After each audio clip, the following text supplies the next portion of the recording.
Hello, and welcome to tonight's event. Thank you for braving the winter weather to make it out. My name is Bob Erlewine.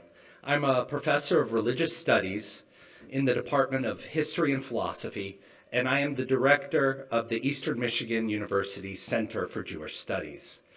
I want to begin with a couple of thank yous. First, I'd like to thank the Foundation for their fundraising efforts on our behalf. It makes programming like this possible.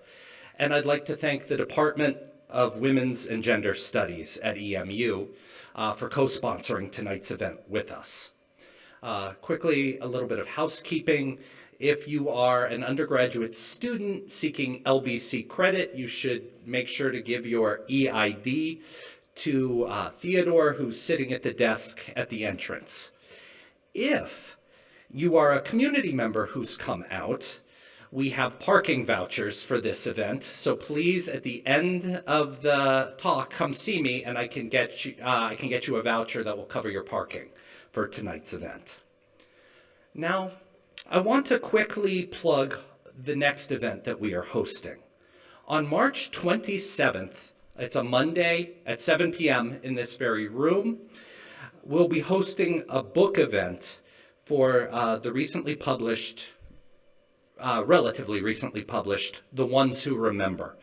I don't know if you know this work. It's a remarkable work with a number of contributors all talking about growing up with one or both parents who are Holocaust survivors. It's a very beautiful book with reflections on the relationships to their parents and the looming legacy of the Holocaust in their lives. So the other exciting thing about this book, other than the fact that it's incredibly well written and it's on a really interesting topic, is the contributors are all locals, right? They all live in Southeast Michigan. So 3 of the contributors are going to be out here, and the title of this presentation is Exploring the Lived Impact of the Holocaust on the Second Generation, Healing and Resilience. And co-sponsoring this event with us is the Ort Book Group and the Psychology Department at EMU. Now, it's a real pleasure to introduce tonight's speaker, Professor Michal Raucher. Professor Raucher is an associate professor of Jewish studies and an affiliate faculty in women's and gender studies at Rutgers University. In 2006, she earned a master's in bioethics at the University of Pennsylvania, and then she went on and earned her master's and her PhD from Northwestern in religious studies, and she earned her PhD in 2013. Professor Raucher has a significant track record of publications on the topic of reproduction in Judaism, on the ethics, theology, politics. She's written on pronatalist policies, the reproductive literacy among ultra-Orthodox women in Jerusalem, on surrogacy, and some methodological reflections on the relationship between ethnography and ethics. In 2020, she published with Indiana University Press a book called Conceiving Agency, Reproductive Authority Among Haredi Women. And this book is the product of extensive ethnographic research among ultra-Orthodox women in Israel, and it offers an important contribution to feminist theory and to Jewish studies. Professor Raucher's current book treats the ordination of Orthodox Jewish women in the U.S. and Israel.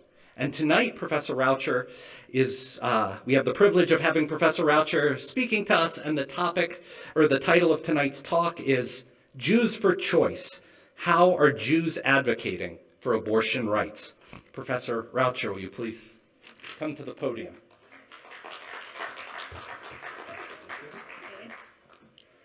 Thank you, Dr. Erlewine, for that wonderful introduction, and thank you all for being here. It's wonderful to be in Michigan. I like being in Michigan. I have family in Michigan, and it's great to be here. I like Michigan.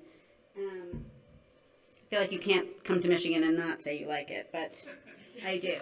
And I'm glad to be here, and I'm glad that we're talking about this. There aren't a lot of places where this is a welcome topic, so I appreciate the invitation. So this lawn sign is planted outside my house in New Jersey. Can everybody hear me okay in the back? You can hear me okay? Okay. It reads, "Abortion bans are against our religion." I purchased this lawn sign from the National Council of Jewish Women's online shop. Other slogans that they use in their merchandise include reproductive freedom is a Jewish value, Jews for abortion access or abortion justice, and abortion is health care. Some of these slogans are not unique to Jewish groups or even religious groups. Pro-choice Christian groups also say abortion bans are against my religion, and physicians for reproductive rights also say abortion is health care. This claim that Judaism is against abortion bans extends beyond slogans. There are currently lawsuits in Indiana, Florida, Mississippi, and Kentucky where Jewish plaintiffs, as well as those of other religious traditions, are suing the state because they say the state's abortion bans violate their religious freedom. The lawsuits often cite Jewish law, or halakha, in their claims. For example, the Kentucky lawsuit reads, quote, "While a fetus is deserving of some level of respect under halakha, Jewish law, the birth giver takes precedence. Jews have never believed," they continue, "that life begins at conception." The Indiana plaintiffs agree and add that Jewish law permits abortion until birth. These arguments, and let me be clear, I agree very strongly with the sentiment, are arrived at through a reading of Jewish texts.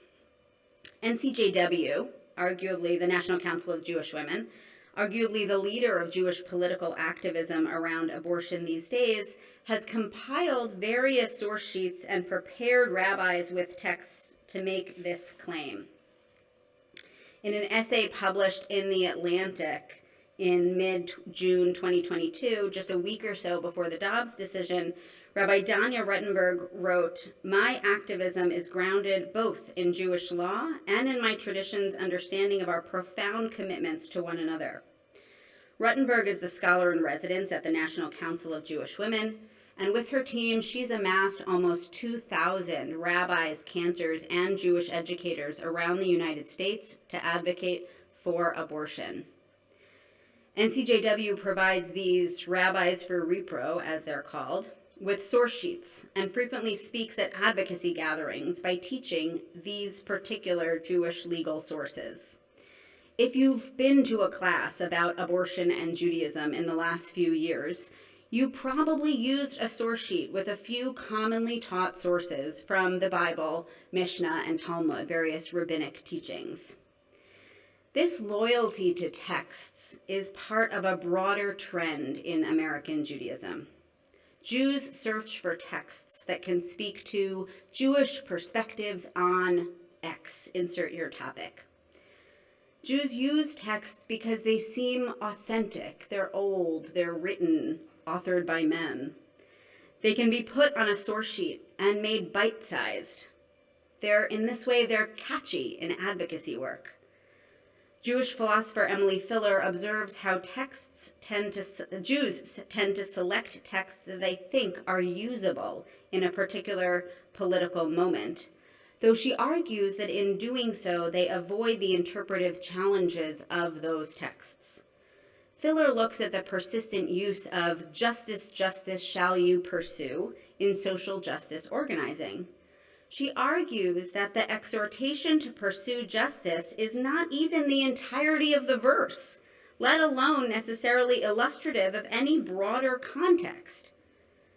Despite its complications, this short segment of a verse is often promoted by social justice organizations because, as Filler explains, biblical and Talmudic citations are a marker of Jewishness in a multi-faith public sphere and a source of authority due to their ancient provenance, their communal significance, or perhaps their divine origins.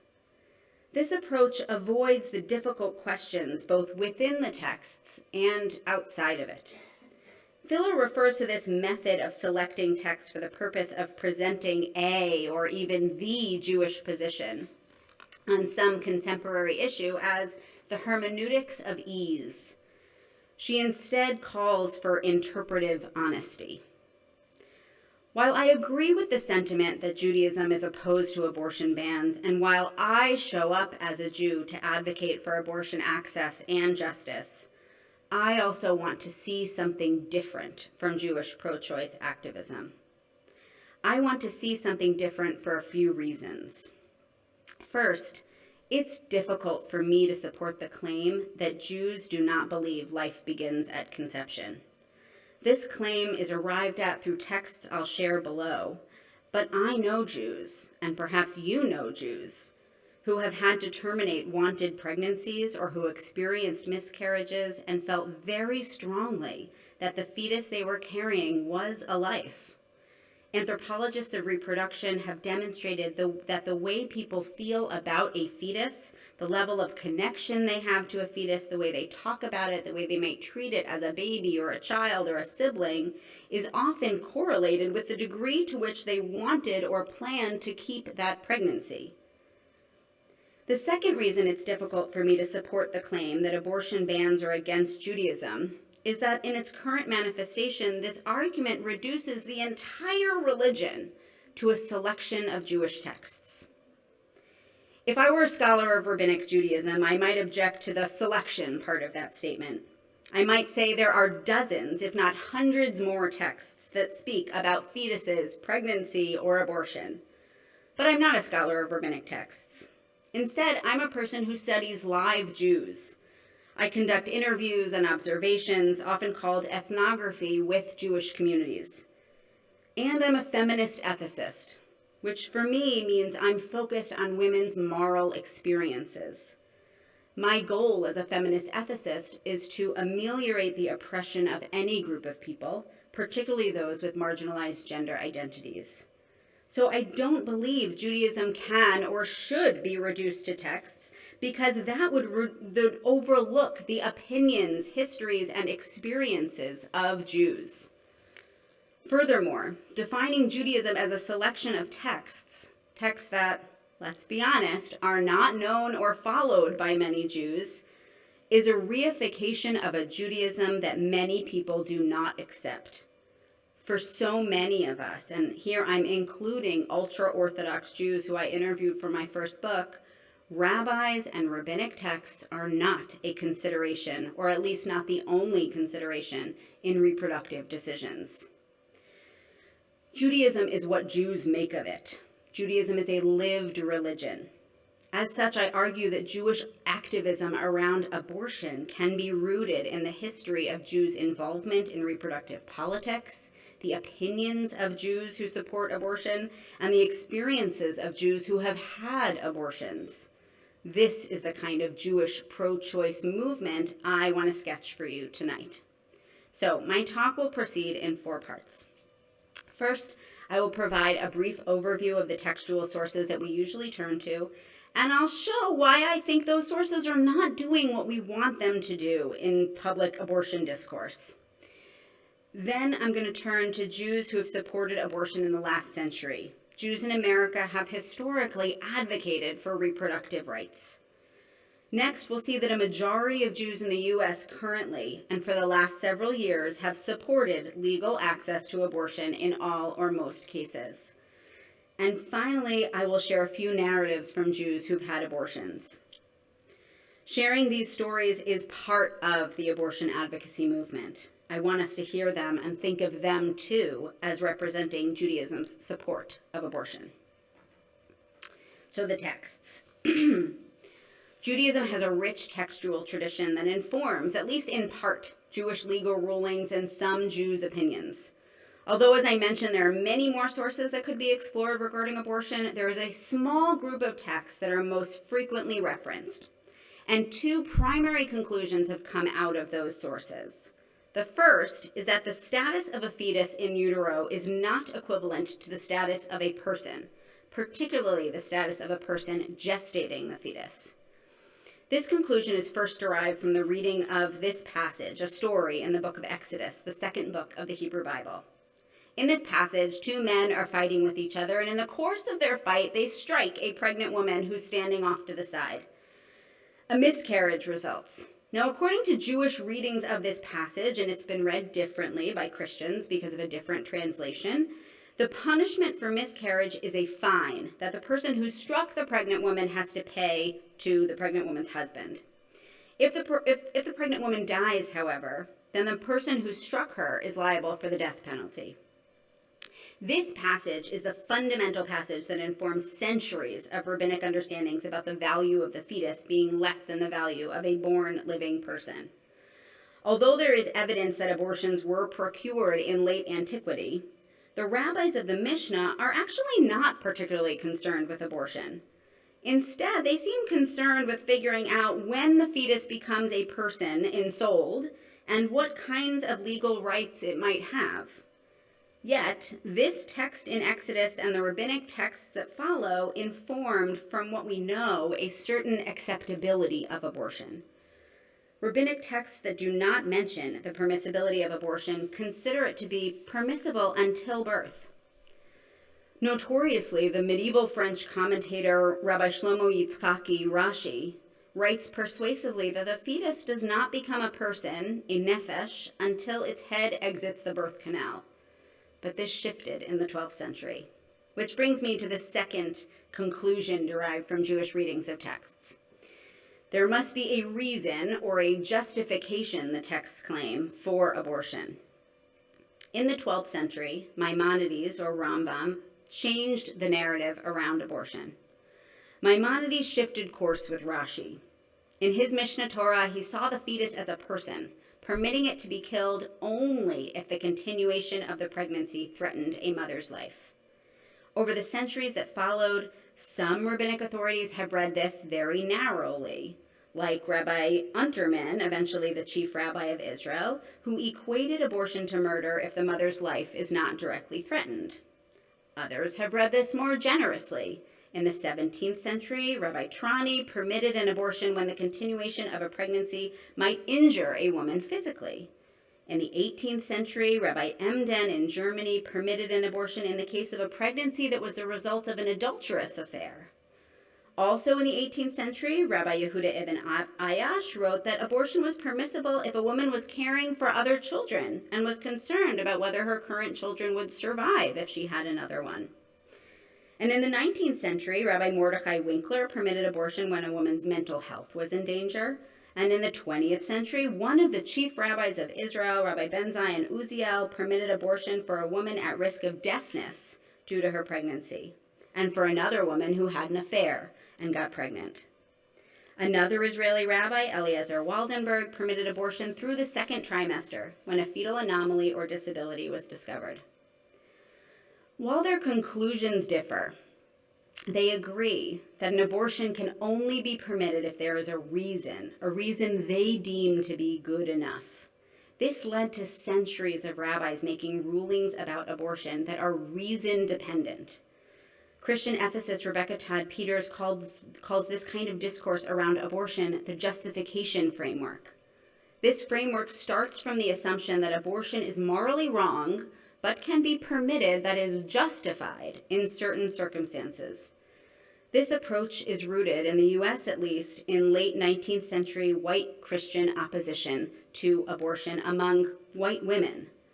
But today, the justification approach is ubiquitous. We see it when people or governments discuss under what circumstances abortion would be permissible. Abortion bans with exceptions, like those that exist in a dozen plus states in the United States, are legal enactments of the justification framework. Now recall that Filler calls for interpretive honesty with regard to Jewish texts used in activist spaces. So what might that look like with regard to abortion texts? If we were being honest about the sources so often used to present the Jewish view on abortion, we might say a few things. First, we should point out that the biblical text so often trotted out here, that one about the pregnant woman who miscarries, is not actually about abortion at all. This might seem obvious, but it's an important distinction. Abortion has been judged to be immoral largely because of the intention of the act. Yes, the same medications are used to treat an abortion and a miscarriage, and yes, they might appear physiologically to be the same. But the broader discourse has decided that intention is important here. We know that people who have miscarriages and pregnancy loss often blame themselves.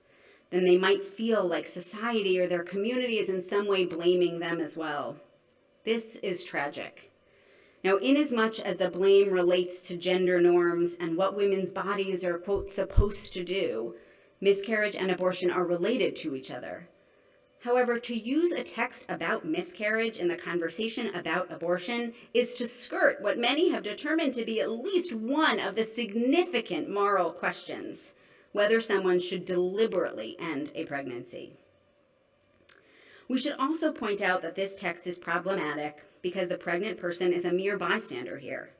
Of course, we know that these texts and so many others in the Jewish tradition were written by men, and in many cases for men, who have never and will never be pregnant.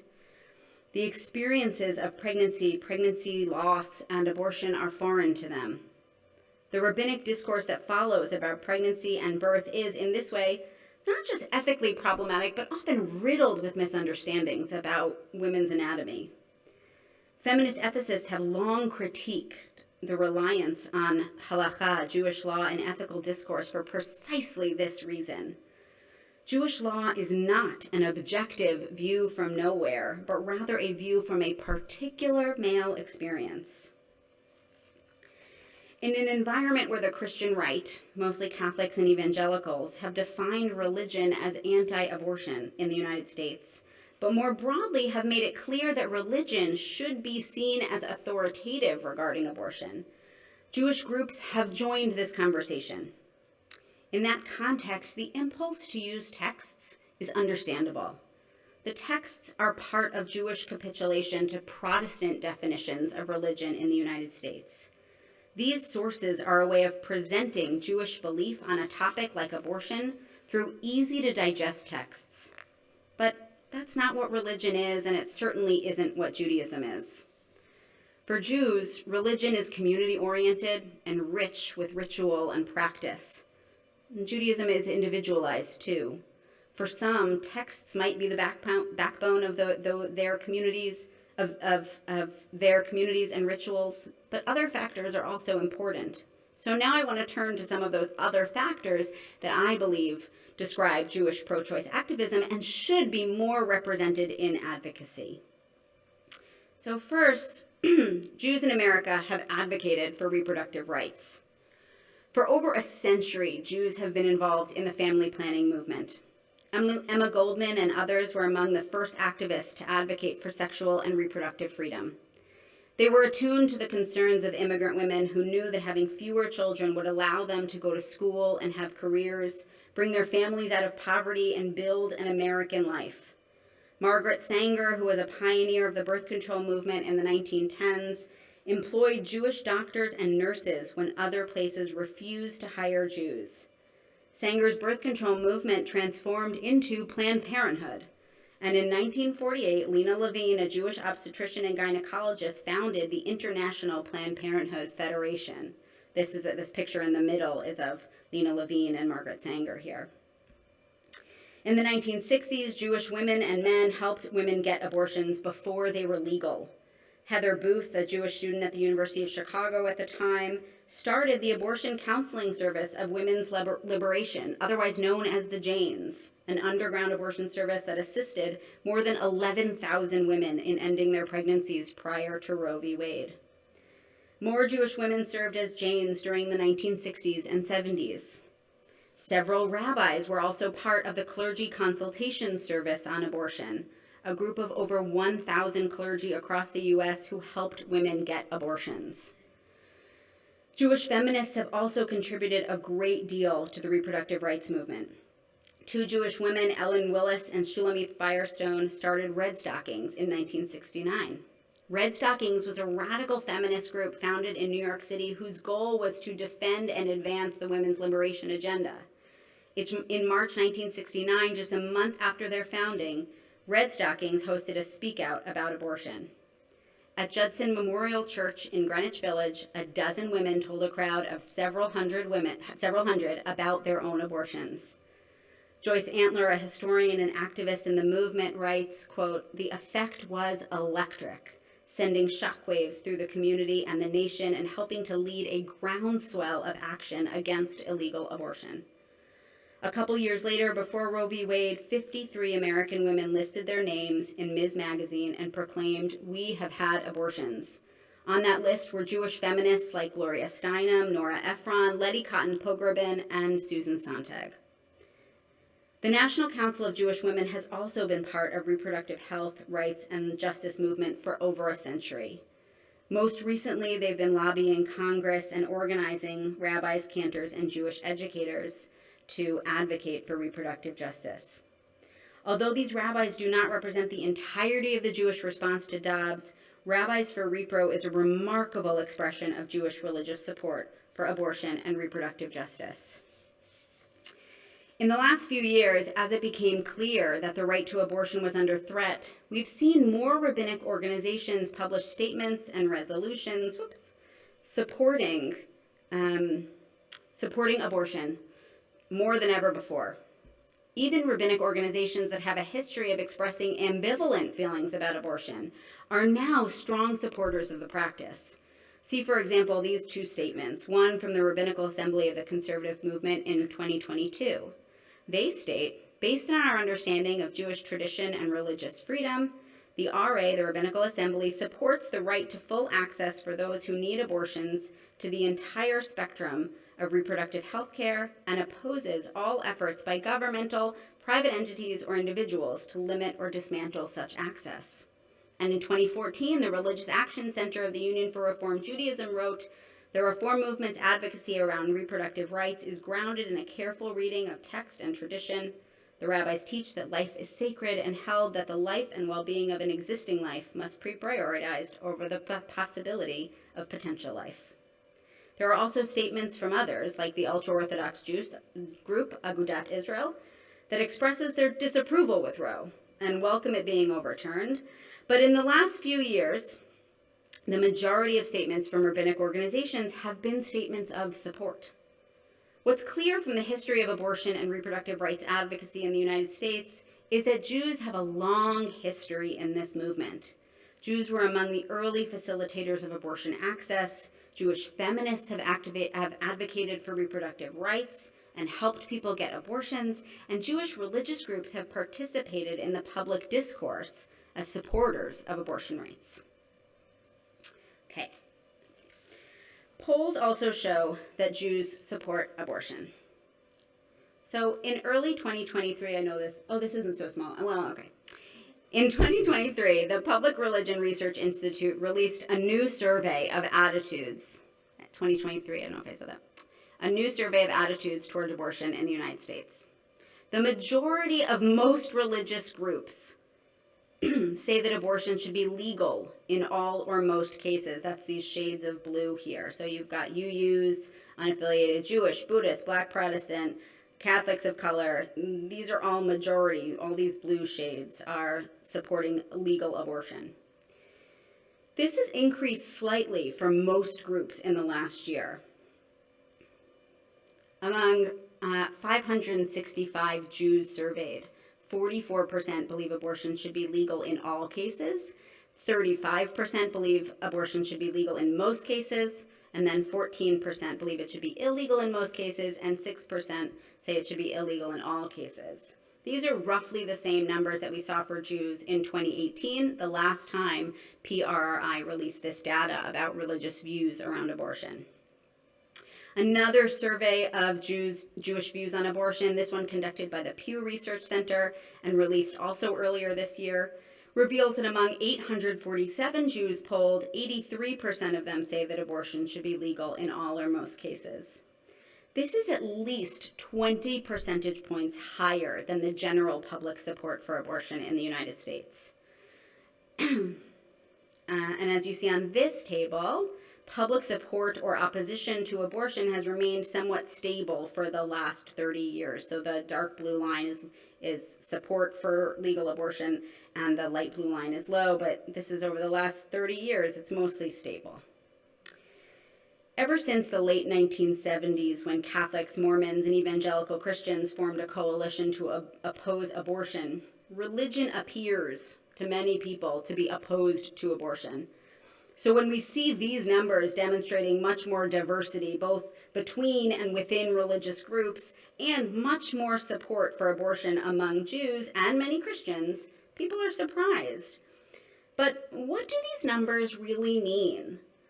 The Public Religion Research Institute and Pew ask their respondents, do you think abortion should be legal in all cases? Legal in most cases, illegal in all cases, or illegal in most cases? Now think for a minute. If you were called by someone from one of these organizations, what would you say? Do you have a sense of what all cases are, or what most cases are? Do you think that your neighbor would have the same ideas about which types of abortions fall within each basket? Are you dividing cases based on the timing of the abortion, first trimester, second, or third? Are you dividing cases based on the reasons someone has an abortion?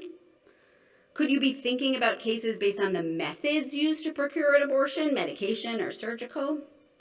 How are you thinking about what most abortions even mean? We certainly talk the most about abortions that occur for reasons that we call prim reasons: prenatal health, rape, incest, and maternal health. These are the abortions that garner the most sympathy from the general public and the news media. So you might think that these are most of the abortions that occur, but statistically, that's not the case at all. The most common reason for abortion, found among 74% of patients surveyed, is not being ready for a child or another child. This includes people who say that a baby would interfere with their education, their career, or their ability to care for their existing children or other dependents. The next most common reason given is that someone cannot afford a baby now. Sometimes this means they can't afford childcare or basic needs. Some patients are unemployed, or they don't receive support from a husband or a partner. Next, 48% of patients report relationship problems or not wanting to be a single mother as among the reasons they're having an abortion. Research has found that people don't have just one reason for terminating a pregnancy. They often have several. Just 13% report problems with the fetus, 12% report problems with their own health, and less than 2% say they're having an abortion because they were a victim of rape or incest. In other words, the abortions we most commonly talk about, the ones that elicit the most sympathy from the public, the ones we might think are happening most often, are among the least frequent of abortions. The majority of abortion patients are in their 20s or 30s. 59% have had at least one previous birth. They often have other children. 75% of abortion patients are low income. The vast majority identify as straight or heterosexual. Almost 40% are white, 27% black, and 25% Hispanic. 62% report a religious affiliation. The vast majority of that is Christian. Additionally, 89% of abortions in the United States happen before 12 weeks. A majority of those before 9 weeks gestation. This number actually is probably changing as abortion bans have gone into effect. When someone answers that they support legal access to abortion in most cases, are they thinking about the people who most commonly have abortions and for the most common reasons? And if they support those, which ones do they not support? And what about someone who says they're opposed to abortion in most cases? Do they know that most happen before 9 weeks? Which ones do they support? Yet for as much as we know about Jewish support or opposition about abortion, we are left still with many questions. We don't know why most Jews are supportive of abortion. There are some correlations we see, and I'll run through these kind of quickly. Most Jews who are supportive of legal abortion in all or most cases are in the boomer generation, that's this 34%, or younger. Most of them are also Democrats. 71%, though 21% of that 83% that's supportive of abortion, 21% identify as Republican or lean Republican. And most of those who support abortion say that religion is very important in their lives, almost 70%. But we don't know if those things are just correlations or if those characteristics are what cause support for abortion. Our advocacy through texts assumes that those texts will motivate people to support abortion, but we don't really know if that's the case. We need more research to find out. We do know that on other political issues, stories are often an effective way of swaying political opinions. When someone hears from a person who is struggling or has struggled, someone who has experience in whatever action or identity is being legislated, those stories have affected change. So that's where I want to turn now.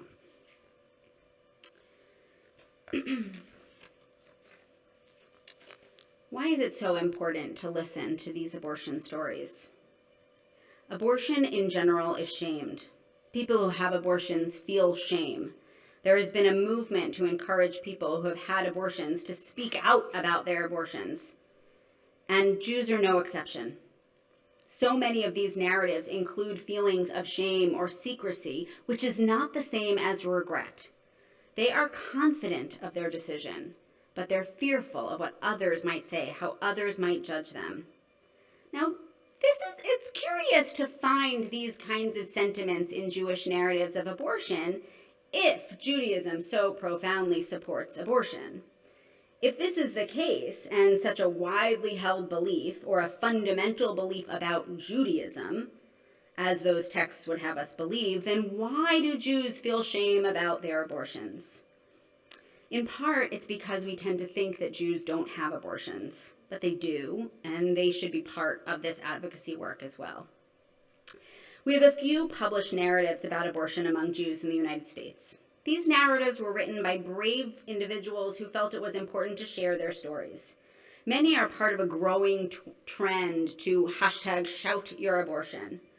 Additionally, the Jewish Women's Archive, an international organization and the largest collection of information about Jewish women, is currently collecting abortion stories from Jewish women in the United States. Since November 2022, over 50 women have recorded their abortion stories. Their identities range from secular to religious, and their abortions occurred sometime in the last 50 years. I'm also conducting research with Jews who have had abortions, and among all of these sources, I've seen a few common themes. I've seen that women have felt shame about their abortion, shame that's led them to be secretive about their experience. Now, abortion is not something that needs to be shared. It's a private decision. And at the same time, I've seen how people find communal support for their abortion. Sometimes communal support looks like a rabbi giving permission for an abortion, and other times it looks like a young parents group supporting one of their peers. Sometimes it looks like new rituals that one created using ancient tools. Published narratives are from secular Jews as well as those who identify as Reform, Reconstructionist, Conservative, and Orthodox. These stories demonstrate that Jews have abortions for various reasons. Some were in college and didn't want to have a baby yet, like Sarah Tuttle Singer, who got an abortion while a student at UC Berkeley in the early 2000s. Tuttle Singer received financial support from a Jewish organization that helps Jewish women pay for their abortions. Others, like Rabbi Rachel Pass, were in rabbinical school or graduate school and were still focusing on their education. Others knew they never wanted children. Some Orthodox Jewish women terminated pregnancies because of an abusive relationship or to take care of the children they already have. Most of these terminations occurred in the first trimester. Terminations later in the pregnancy were often due to medical discoveries that could only have been determined in the second trimester. Some terminated after they received a diagnosis about fetal health or found that the abortion was threatening their own health. And notable among these is Jody Rudorin's abortion experiences. Rudorin is the editor-in-chief of The Forward, one of the oldest and most widely circulated Jewish newspapers in the United States. She had 2 abortions, both after diagnoses of fetal anomalies that were not compatible with life. After Rudorin published her abortion stories in the fall of 2021, she received an outpouring of support from Jews. Many women wrote to Radorin with the stories of their own abortions. She published a small selection of these stories in the foreword in the weeks after publishing her own. These accounts of abortion among Jews reveal that they terminate pregnancies at various stages and for various reasons. Yet, as I said, so many of them reflect a deep sense of shame around their abortions, or they kept their abortions secret out of fear of what others would say. For example, Sarah Tuttle Singer, that college student who had an abortion in the early 2000s, explains that she felt so much shame because, quote, nice Jewish girls don't get knocked up freshman year of college. She thought that despite having taught Hebrew school at her synagogue, being recognized by her rabbi for her volunteer work in the Jewish community, and keeping kosher, that being 19 and pregnant was a challenge to her Jewish identity. Receiving that scholarship from a Jewish women's group to support her abortion helped alleviate some of that shame. She writes, "For the first time since I found out I was pregnant, I realized I wasn't the first, nor would I be the last knocked up nice Jewish girl." In 2018, journalist Avital Chizik Goldschmidt spoke to 13 Orthodox Jewish women who had terminated their pregnancies. Among those who spoke to rabbis, their rabbis were very supportive of their abortions and helped facilitate abortion care and the disposal of fetal remains. Many women are grateful for having a rabbi who gave them permission for an abortion because it means that having an abortion is accepted, is sanctioned, is part of their religious obligation. One woman who had to travel to another state in order to procure an abortion in the third trimester talked extensively about the hurdles surrounding this procedure.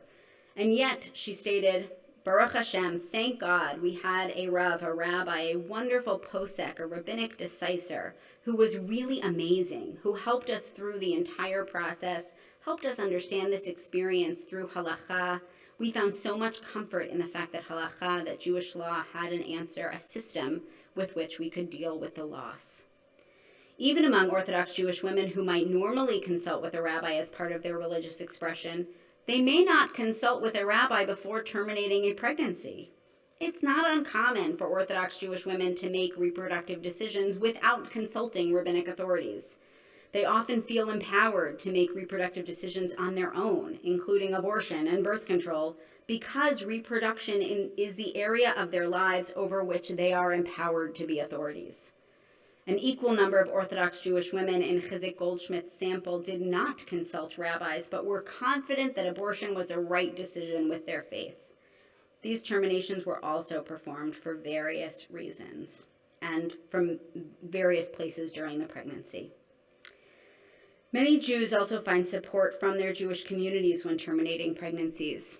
In ongoing multi-sided research consisting of interviews with Jews, Christians, and Muslims who are terminating pregnancies in the United States, Jewish participants have spoken about the support they receive from their communities. Kara, a pseudonym, is a 30-year-old Jewish woman who terminated a pregnancy at 14 weeks after a diagnosis revealed that her fetus was not compatible with life. And she shared with me the impact that her community's support had on her. The young parents group in her synagogue knew she was pregnant and then knew that she had an abortion. They did not tell her she made the wrong decision or that her decision was contrary to Jewish law. They supported her and her family for the decision that they made. Similarly, Rabbi Pass consulted friends and mentors before terminating her pregnancy, and she was buoyed by classmates who joined her for a termination ritual at a mikveh in New York City. The mikveh has become an important site of abortion rituals in the last decade or so. Jews ritualize many life cycle events, and some of these rituals go back millennia, while others were created more recently.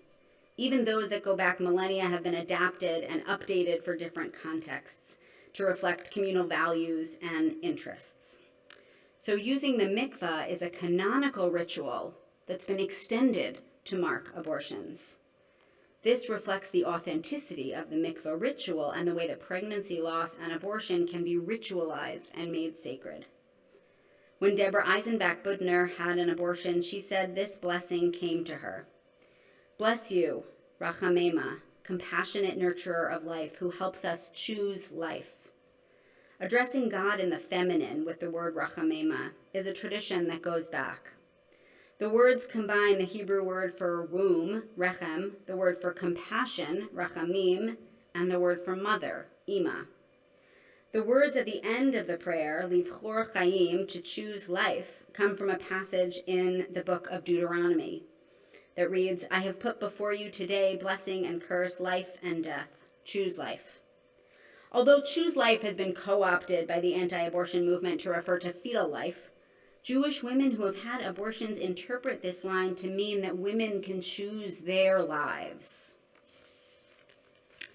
So I started my remarks tonight by problematizing the reliance on particular Jewish texts to define Jewish pro-choice activism. I said that Jewish activism around abortion can instead be rooted in the history of Jews' involvement in reproductive politics, the opinions of Jews who are supportive of abortion, and the experiences of Jews who have had abortions.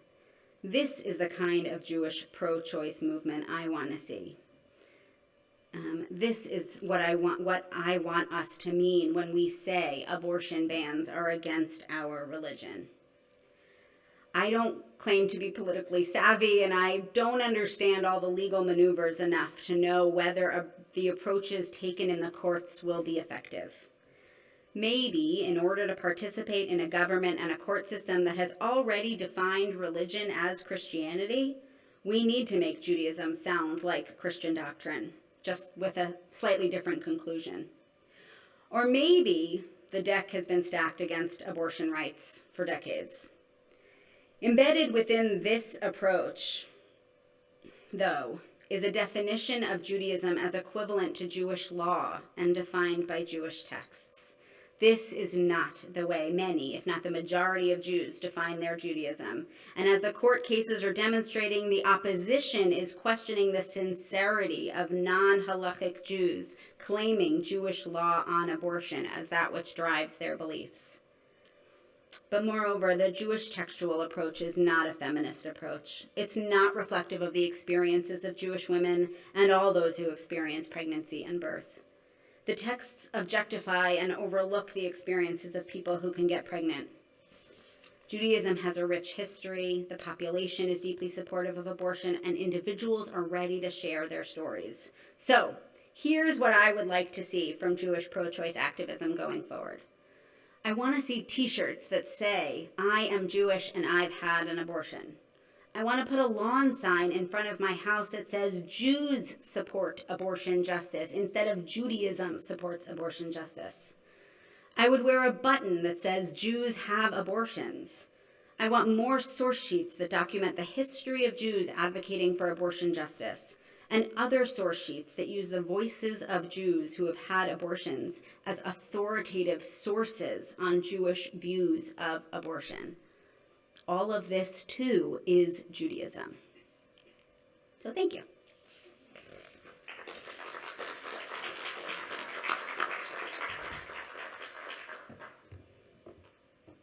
Great. Oh, no, grab. We have time for questions? Yeah. Great, we have time for questions. You're going to walk around with a microphone? Oh. Somebody make him run up and down the stairs multiple times. I can take some questions, thoughts, challenges, praise. I'll take anything.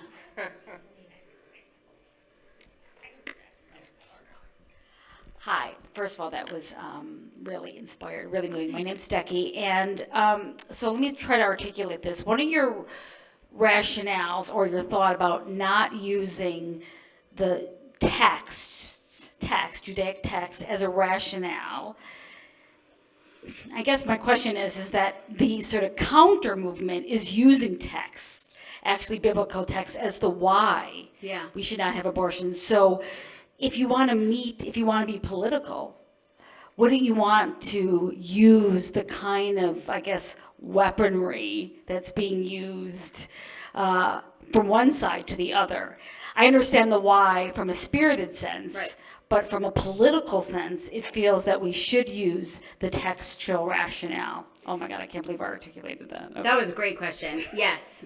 Right, I hear that. And this is why I say I don't politically, right, I'm not sure. I'm not sure if that's the best approach. I will say, though, that we've been trying this approach for 40, 50 years of using the text. I don't think we're going to convince them that an alternative reading of the text is the correct reading.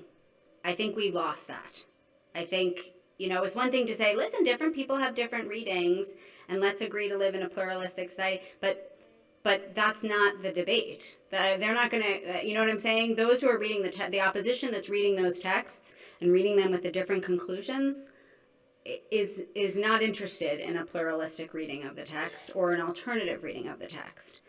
So I understand and it often comes from academics, actually. Well, actually, the Hebrew reading of these texts is different. That's interesting. I don't think it's convincing anybody that's, and furthermore, I don't want to play the game that there is a correct reading of the text and an incorrect reading of the text, plus all the other readings, plus all the other reasons that I think the texts are problematic. So, yeah. But it's it's great. And yeah. So hi, I'm Jeff.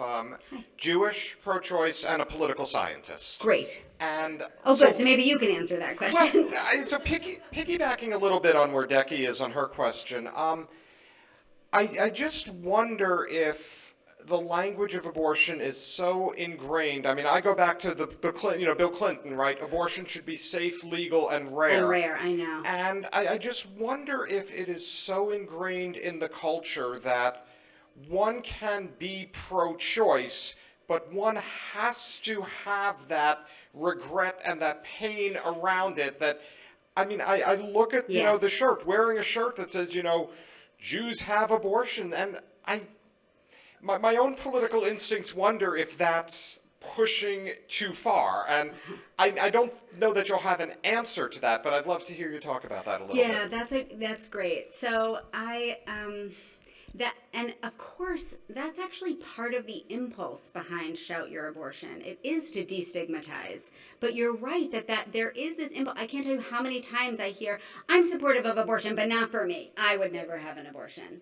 And that kind of a public statement like that is a shaming of abortion. I'm supportive of abortion in theory, but not actually, because I think it's a problem. A lot of this has to do with gender norms as well, right? Because women aren't supposed to terminate pregnancies. Women are supposed to want to be pregnant. They're supposed to want to have children. They're supposed to want to be parents.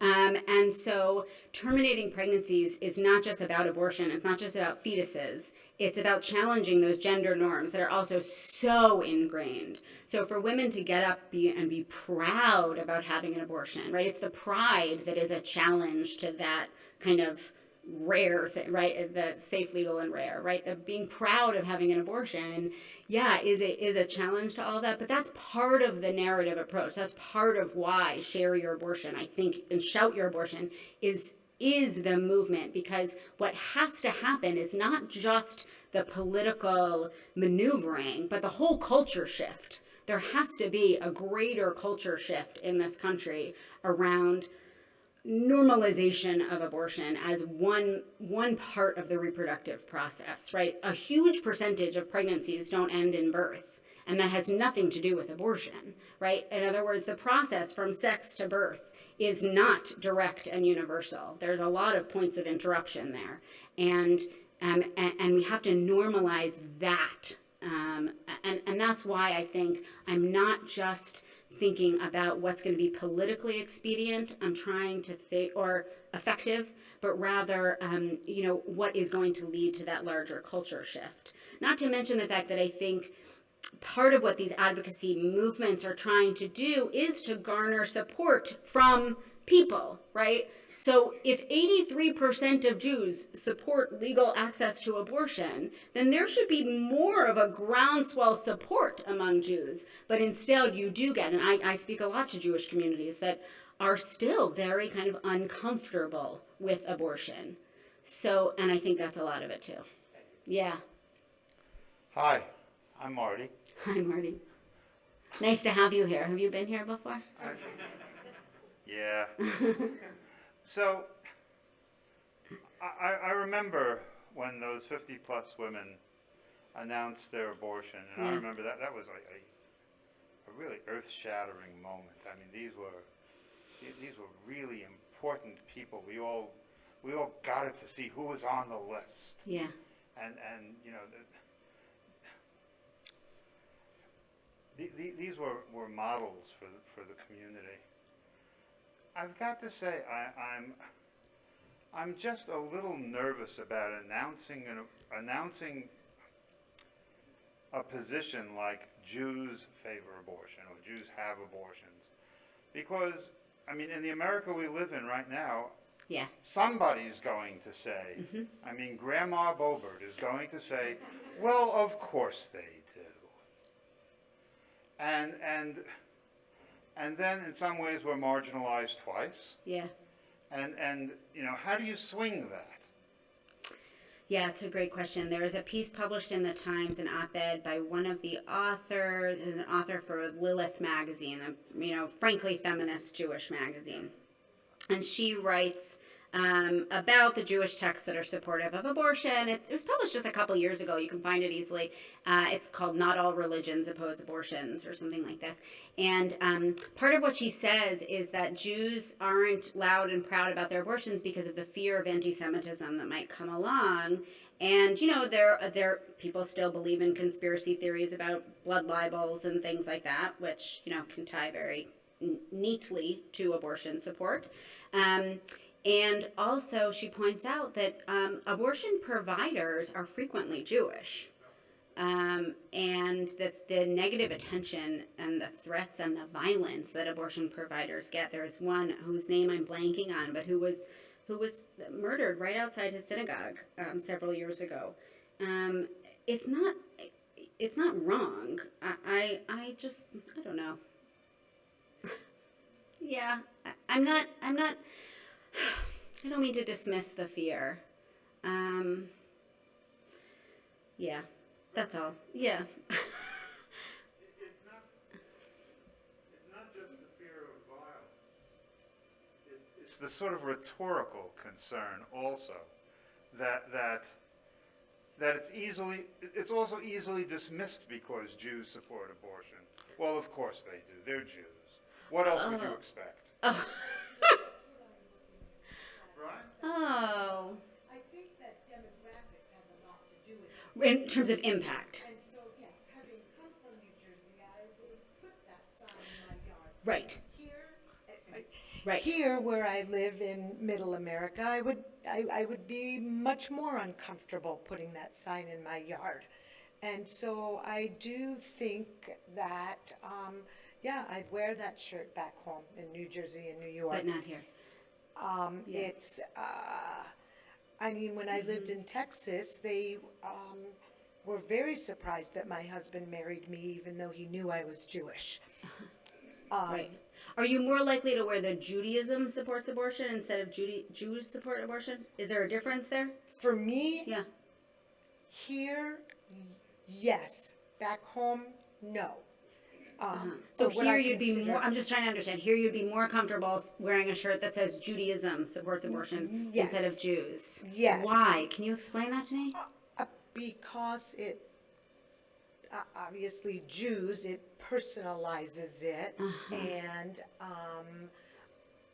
if I were asked a direct question, I have no problem sharing my truth. But, I mean, here, we're very much a minority, and I'm sure that there are people in my world that think I'm a murderer anyway because, you know, I already killed Jesus. Right. So So then why not go with fetuses too? I mean, I'm kidding. I'm kidding, yeah, of course. So, I mean, once you Oh, kill my son Jesus, seems to like, be how bad can it get? Okay. I mean, yeah. it's just that. I hear that. So it is harder to share your truth even among friends Yeah. in this different demographic. That's interesting. Yeah. So the large Catholic pro-choice organization is called Catholics for Choice. And Catholics for Choice both gathers Catholics who are supportive of abortion and makes theological statements about the support for abortion within Catholicism. So there's room for both. I don't think there isn't. But I think, and Jewish support for abortion, therefore, could be part of a coalition with other religious groups that isn't defining religion as whatever the Christian right says religion is. Right. Right, Right. agreed. So it And- wouldn't be just Jews as a minority. Right. Right, Right. yes. Right. But I hear you. That's very interesting. And Yeah. also, I really liked the point that you made about the desire. So, yes, whether you want the child or you don't want the child definitely changes your Relationship. relationship, and so that's interesting as well. Yeah. Yeah.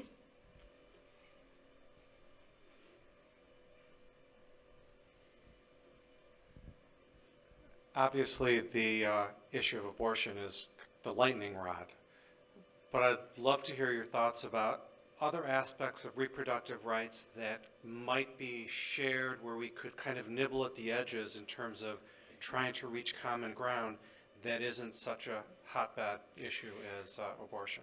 I would love to, that's a great question. I would love to say there is still an issue that isn't a hotbed issue. I think in theory there are. So, for instance, I've argued elsewhere that Judaism is actually more in line, Jewish views on reproduction are actually more in line with kind of reproductive justice activism, in that reproductive justice activism advocates for people to be able to have children when they want children, not have children when they don't want children, and to support those children in healthy and safe environments, to raise them in healthy and safe environments. Reproductive justice movement was established by a group of black women in the 1990s, but its history goes back further. And these black women were aware of the history of forced sterilization for women of color, and so they really wanted to make sure that the right to have children was also embedded in the way that we think about reproductive rights, access, health in this country. So you may be aware every few years when Pew releases some demographic data about Jews, a bunch of Jewish scholars get all up in arms about how few Jews are having, and the concern that particularly non-Orthodox Jews are going to just disappear in a few generations because of low birth rates and intermarriage and all of those things. And the consequent pronatalist impulse in the community is part of that helping people have children when they want to have children. Now, some people interpret pronatalism, and I think they're right, as more kind of more forceful than supportive. But there is a way in which pronatalism, as it actually manifests somewhat in Israel, is supporting people who want to have children, right? There could be support, in other words, and by the way, the anti-abortion movement is very much in favor of encouraging births among particularly white women, but people in the country. And so I think there is there could be, in theory, common ground for let's create an environment where people can have children if they want to have children. Unfortunately, the kinds of policies that are being promoted are not supported by both sides, right? Maternal leave, parental leave, and better maternal health care. I mean, we have abysmal maternal health care in this country, right? You want to encourage people to have children, you have to actually make sure women survive birth, right? I mean, so, those, in theory, right, there is common ground there, but there actually isn't. The other thing I would say is we might say most people who, it used to be that those who are opposed to abortion would instead promote birth control usage, right? They say, well, just use birth control. Now, there are a lot of problems with that. Birth control is not as reliable as we think it is unless it's a long-acting reversible contraceptive. And the rates of effectiveness of birth control go down the longer you're using it, and it's very hard to use perfectly. And all of these reasons, it's not really a great replacement for abortion. But now, anti-choice Catholics are equating birth control with abortifacients.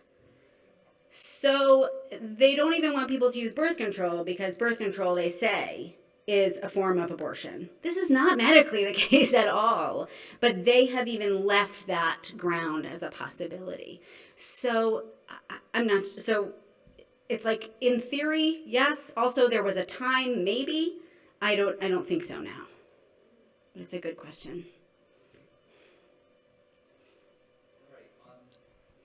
On that note, I'm going to invite us to go out. We have some food, and we can continue the conversation out in the lobby. I do want to say one thing. The Center for Jewish Studies is working on better communicating our events, and if you came in but did not come in through that front door but came in, please see me. I would love to get your email address just so we could advertise our events and let you know about them. And again, if you need a parking voucher, please come see me after the event. Thank you. Thank you.